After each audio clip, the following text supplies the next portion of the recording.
Vuelten a las 8:45, nos acompaña el ex vicepresidente de la República, Eduardo Stein. Él fue canciller también durante el gobierno de Álvaro Arzú. En este momento es la persona que coordina por parte del gobierno electo, pues del presidente electo, la transición entre el gobierno saliente, el de Álvaro Colom, y el de Otto Pérez Molina. Le damos la bienvenida, gracias por estar con nosotros y es un gusto tenerlo. Yo normalmente le agradezco a los invitados, pero en una fecha como el 22 de diciembre es especialmente encomiable que usted quiera estar en un programa de televisión discutiendo en torno a temas de actualidad cuando su familia lo espera, ya todo el mundo está celebrando.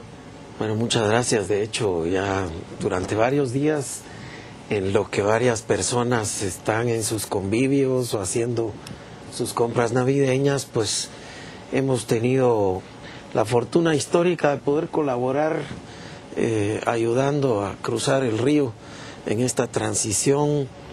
Hay muy buena voluntad de ambos grupos, del gobierno que se va, del gobierno que entra, y hemos tenido una muy buena relación con el licenciado Arnoldo Noriega y la licenciada Paola de Franco, designadas por el presidente Colom para esta tarea. Lo que pasa es que en esto hay como distintos pisos, ¿no? Y si se pudiera filmar todo al mismo tiempo y presentar como a veces se ve así en diferentes cuadros, uno ve escenas muy civilizadas, muy correctas, y de repente ahí en los sótanos otras cosas, ¿no? Eso ha pasado en... Bueno, no solo en los sótanos, porque yo he escuchado al presidente Colom, por ejemplo, decir es que el proceso de transición es un proceso de entrega de información, de compartir información, pero no es un proceso de fiscalización. Sí, la verdad es que con el debido respeto al presidente Colom me pareció un comentario bastante desafortunado y fuera de lugar, porque el hecho de que se quiera verificar la autenticidad y la veracidad de información en ámbitos en donde se duda de su integridad no se debe implicar como un esfuerzo de fiscalización en modo alguno, sino meramente de verificación de que lo que se está recibiendo es de verdad. Ahora, yo tengo una pregunta porque surge todo esto. Del lado del presidente Colom, pues coloca gente que ha estado cercana a él todo el tiempo a coordinar su transición. Arnoldo ha sido un asesor del presidente. Sí. Del lado de Otto Pérez Molina no es así, o sea, no estabas cercano a la estructura del Partido Patriota ni habías participado y sin embargo se designa como encargado de la transición. Es más como un facilitador en el proceso.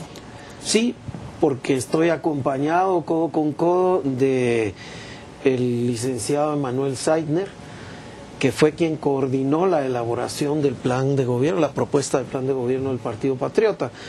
O sea, él es una persona que conoce desde las entrañas los planteamientos estratégicos, la propuesta patriota, conoce en detalle no solo la formulación de las políticas públicas que ellos quieren impulsar, retomando algunas que vienen de esta, incluso de administraciones anteriores, modificando otras, conoce el detalle de planes y proyectos que quisieran fortalecer de lo que ya se va construyendo y otros nuevos que quisieran. En ese sentido, para mí ha sido relativamente fácil en materia técnica el poder adentrarme en una gran cantidad de temas que yo no conocía, y en donde, dicho sea de paso, estoy muy gratamente sorprendido de la calidad de la propuesta. Esta es la segunda transición en la que usted participa. Entregando, sí.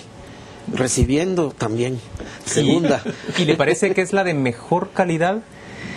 Es de calidad diferente. Yo diría que las dos transiciones... Hay un tema de tiempos.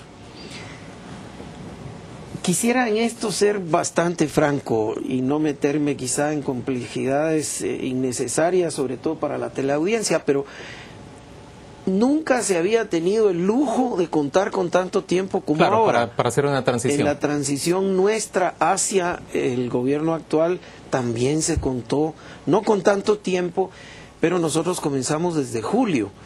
con la idea de poder poner a discutir a todos los partidos políticos en contienda lo que habían sido los 7 grupos de políticas públicas principales de nuestra administración, y que pudiera haber, por lo tanto, un refresco, debate abierto de aquello que funcionó, de lo que no, de lo que consideraban podría haber sido errores nuestros, y por lo tanto en el debate ciudadano poderlo superar, porque hay 2 problemas que Guatemala tiene en todo cambio de gobierno. Una maldita costumbre de que, como siempre gana un partido de oposición, el que llega quiere destruir todo lo que hizo el anterior. Guatemala no puede reinventarse cada 4 años. Sus problemas trascienden 1, 2, 3 administraciones, y las políticas públicas deberían también.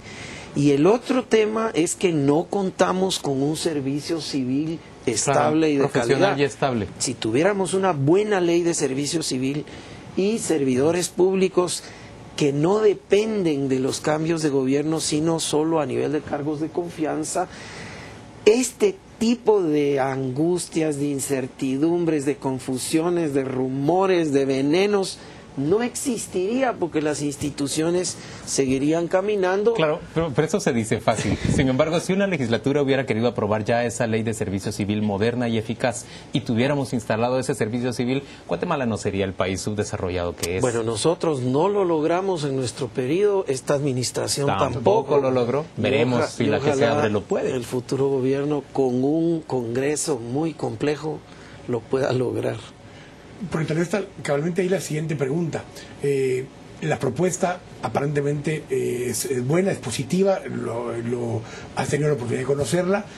Se aprobó un presupuesto 2012 ya parcialmente trabajado por el equipo técnico del Partido Patriota, por Pavel Centeno principalmente, y se incorporan equipos técnicos muy buenos en muchos de los ministerios, realmente equipos técnicos. ¿Cómo ves ya la transición? Pero ya me refiero tomando posesión del 15 de enero, digamos, en adelante. Bueno, como dirían, asigún de los asigunes. Yo creo que en efecto hay una gran esperanza ciudadana de que las cosas pueden cambiar a partir de una sensación, digamos, de falta de control y de desorden.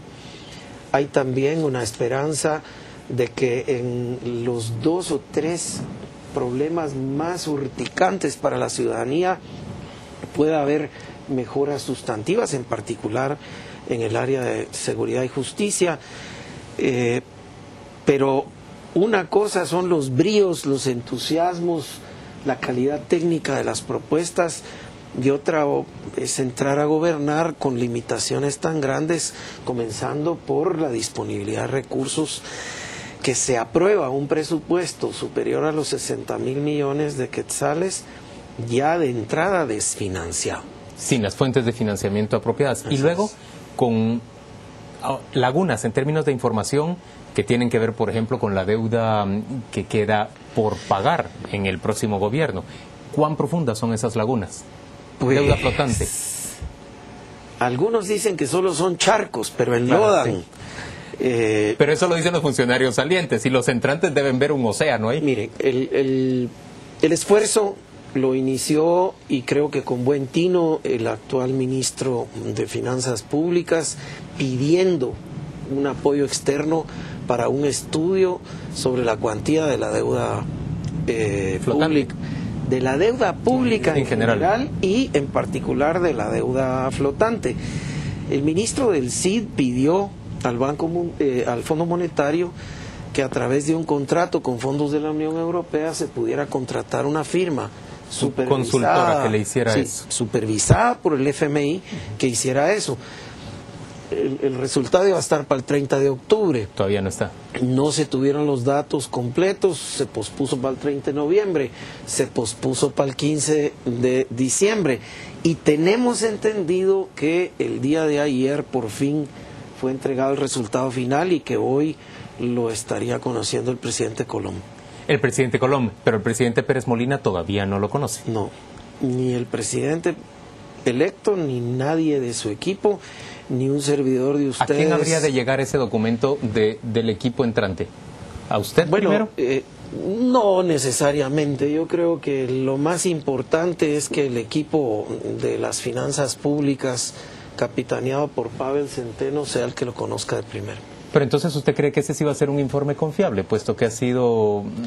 No sabemos qué tiene. Pero tiene referentes rigurosos. Bueno, mire, les doy un pequeño ejemplito. Nosotros antier nos encontramos con una discrepancia profunda entre una información de Guatecompra sobre un contrato de fabricación de libros para telesecundaria y la información que oficialmente nos entregaban de parte de la coordinación de la transición. Uno decía que era para libros, otro decía que era para computadoras, las mismas siglas, los mismos números, en fin.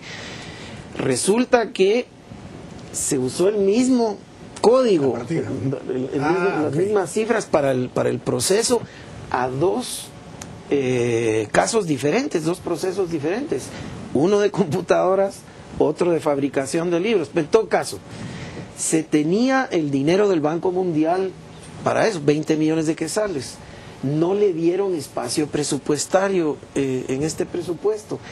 Bueno, en un presupuesto de 10,000 millones de quetzales, que no le hayan colocado el espacio presupuestario para algo que estaba financiado de todas maneras con recursos del Banco Mundial. ¿Supone una falla técnica de...? No necesariamente una falla técnica, que es nuestra principal preocupación, sino un conjunto de criterios de priorización que decidieron dejar a 150,000 jóvenes sin esos libros a favor de otro tipo de gastos. Como la compra de las computadoras. Bueno, de todos modos no se adjudicó porque como no tenía espacio presupuestario, pero otro sí se adjudicó, 38 millones de quetzales para fabricar libros y cuadernos de trabajo para preprimaria y primaria. Resulta que ya se fabricaron, están viniendo los 48 furgones con parte de ese material embodegado de manera central en el Crédito Hipotecario Nacional, pero no se ha pagado. En Azafate están pasando la deuda para el presupuesto del próximo año. Y eso está ocurriendo en varios ministerios. Es decir, por eso es que era tan importante que el gobierno entrante conozca a plenitud y con exactitud cuánto debe cada ministerio que van a recibir. El presidente le llama fiscalización y que eso no debiera existir porque eso lo hace la Contraloría de Cuentas de la Nación. Pero usted lo llama pura información, transmisión de información. Además, con transparencia, que es algo que el gobierno que entra necesita del gobierno que se va, y hay muy buena voluntad en la mayoría de funcionarias y funcionarios para entregar. Se nos terminó el tiempo para esta conversación, pero yo no me quiero ir sin una pregunta final, y es, usted dice que esto es atravesar el río. ¿Cuándo llegan a la orilla? ¿Cuándo deja usted al equipo del gobierno entrante ya en tierra firme? Bueno, yo digo que ya están del otro lado con el agua a la cintura. Para el 11 o 12 de enero próximo se estará haciendo un informe público en dos partes. Uno, Pavel Centeno, que es el equipo financiero, para ver qué están recibiendo, y otro, un tema más general de todo el proceso.